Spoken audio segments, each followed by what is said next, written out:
Sarah Sanders upfront about nationalizing Arkansas governor's race, you bet I am.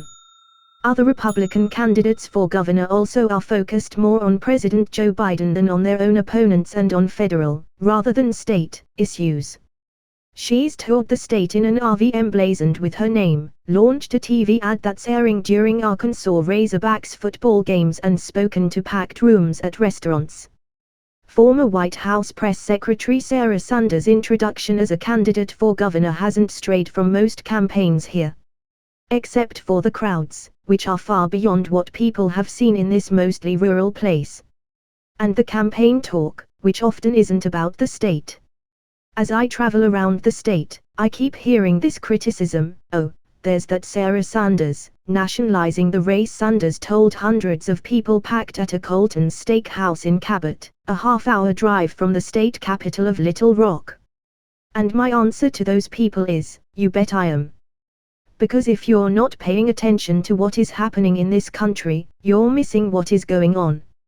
Sanders' celebrity as former President Donald Trump's spokesperson granted her immediate front-runner status in one of the nation's most Trump-friendly states.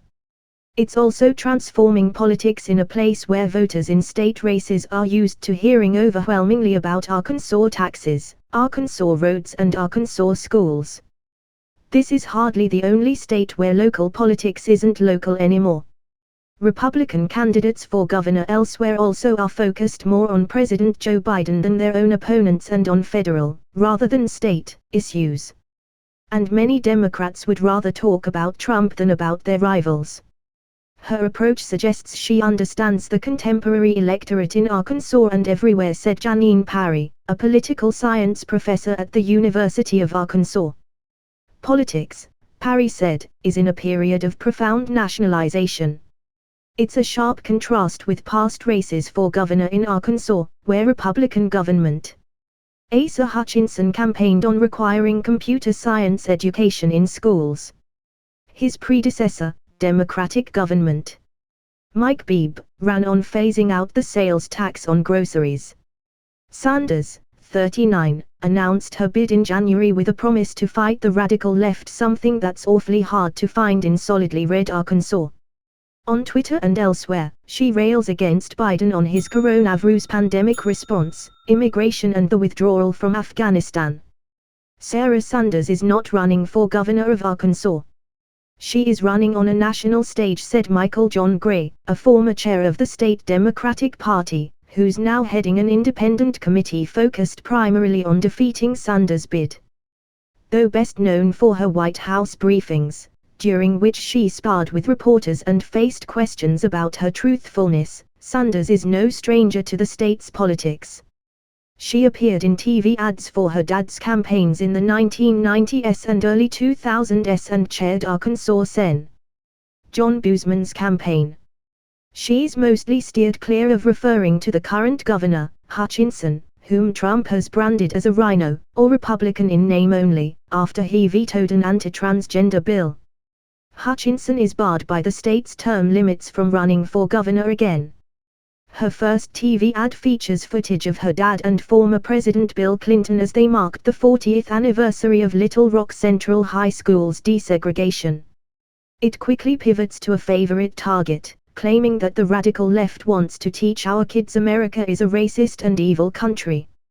Sanders embarked on a statewide tour this month that included a rally with country singer John Rich that drew 1,000 people and a parade on Lake Ouachita that her campaign said included more than 1,500 boats. The loudest applause. At her stop in Cabot, a city of about 25,000, Sanders got the loudest applause when she talked about Trump. I'm proud of the fact I worked with a president who did exactly what he said he was going to do, she said. Sanders' only rival in the Republican primary, Attorney General Leslie Rutledge, has lagged far behind in fundraising. Sanders in July reported raising $9 million since she announced her candidacy, with the majority of the money coming from out of state. Rutledge says there's little accomplishment behind Sanders' rhetoric. While my opponent talks about the liberal left in Washington, D.C., she has done nothing to effectively combat them in the last several years, Rutledge told the AP. Democrats, who face an uphill climb, are trying to highlight Sanders' White House stint as a sign she can't bring people together. But in Arkansas, where Trump won with more than 62% of the vote, her hyper-partisan past is an asset to many. In Cabot, some in the mostly unmasked audience donned red Trump hats and shirts depicting the former president. Everything she stands for is just maintaining the American way, the conservative way of life, keeping our rights alive, said Kristen Harrington, who works at a honey company in Cabot and who wore a shirt that read "Mean Tweets 2024. Harold Glenn Ernest, a 96-year-old veteran from Tiny Romance, about 30 miles north of Cabot, whom Sanders talked with at the eatery, said he's already thinking beyond the governor's mansion for Sanders. She'll be the governor. There's no question about that, Ernest said. I want to see her run for president.